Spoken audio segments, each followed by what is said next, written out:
Sejam muito bem-vindos ao canal Curiosidades. O vídeo de hoje é sobre Macau, na China, a cidade que fala português. Parece até estranho pensar numa cultura tão diferente como a chinesa ter um território em que as pessoas são acostumadas com o nosso idioma. Mas para isso, temos que pensar lá atrás, nos anos de 1500, quando Portugal era uma potência em navegações e desbravava países e continentes por todo o mundo. Inclusive, vou deixar indicado aqui o vídeo sobre a capital Lisboa. Macau tem registros arqueológicos de habitantes que datam de aproximadamente 5.000 anos. Durante esse período e até a colonização, a cidade foi ocupada principalmente por pescadores da região de Cantão. Foram esses pescadores que construíram um dos locais mais visitados de Macau, que é o Templo de Amar, em homenagem à deusa do céu de mesmo nome. Também foram eles que construíram um pouco antes o templo mais antigo de Macau, chamado de Kunlan. O nome da cidade em chinês era Houkeng, que significa ostra-espelho. Mas após os pescadores construírem o templo de Amar, o nome foi mudado para Baía de Amar, que, aportuguesado pelos colonizadores, acabou virando Macau. Quando os portugueses chegaram à região, eles desembarcaram com a desculpa que precisavam secar suas mercadorias e se recuperarem de sua extensa jornada.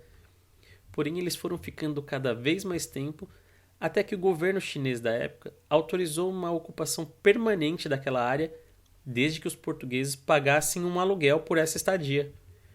A presença portuguesa em Macau criou uma excelente oportunidade de negócio entre Europa, China e Japão, especialmente durante as intermináveis brigas entre os dois últimos.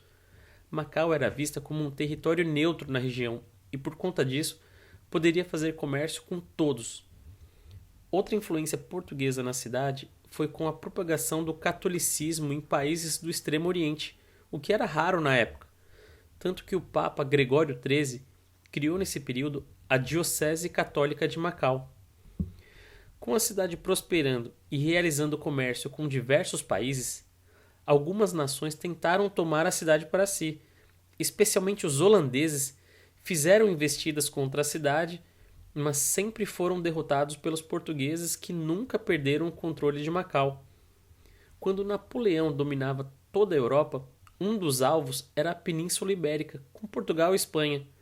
Por isso, uma grande força-tarefa foi montada para tentar impedi-lo, e o Reino Unido era uma das principais forças desse grupo.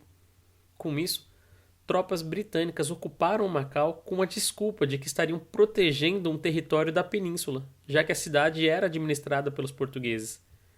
Porém, qualquer pensamento de ocupação maior por parte dos ingleses deve ter sido imediatamente descartado quando seus 2.000 soldados se depararam com 80.000 combatentes do exército chinês protegendo a cidade.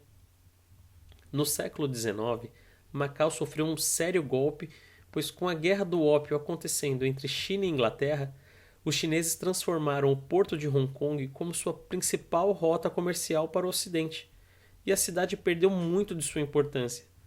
Para tentar reverter essa situação, o governador português João Ferreira do Amaral declarou que Macau seria um porto franco, ou seja, faria negócios com todas as nações, mesmo as que tivessem conflito com a China.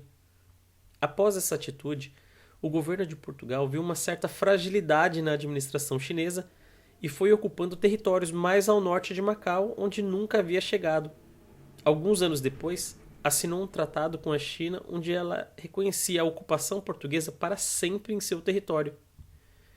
Durante a Segunda Guerra Mundial, Portugal não participou de nenhum lado e Macau, sendo administrada por eles, foi considerada neutra, mesmo estando em território chinês. Até mesmo o Japão, que atacou seguidas vezes a China, respeitou a neutralidade de Macau. Essa paz na cidade em meio à guerra fez com que muitos e muitos chineses se refugiassem no local e fizesse com que a população dobrasse de tamanho em pouquíssimo tempo.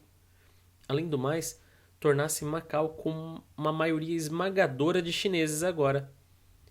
Pouco após o fim da guerra, o Partido Comunista toma o poder na China e começa uma campanha feroz contra colonizadores em geral e nações do Ocidente, a qual chamavam de imperialistas.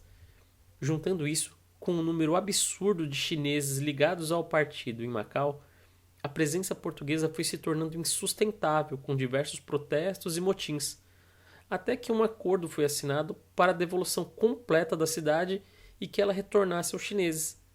Isso passou a valer em 1999 e Macau permanece até hoje sob domínio chinês. Nesses últimos 20 anos, mesmo com o governo comunista, a economia de Macau seguiu com certa autonomia e foi se desenvolvendo graças ao seu DNA comercial e senso de oportunidade. A cidade continuou fazendo negócios com o mundo todo e viu seu crescimento ter um salto gigantesco após a aprovação dos jogos de azar na cidade. Hoje, o volume de jogos nos hotéis e cassinos em Macau é tão grande que ela é conhecida como a Las Vegas do Oriente. Milhões de turistas vêm a Macau todos os anos para desfrutar dessa combinação entre a história e modernidade e, principalmente, experimentar a mistura do Ocidente e o Oriente numa mesma região. Essa foi a história de Macau na China, um local visitado por muita gente, mas ainda não tão explorado por brasileiros. Deixem nos comentários quais outras cidades deveriam ter uma atenção maior dos turistas brasileiros. Muito obrigado e até o próximo vídeo.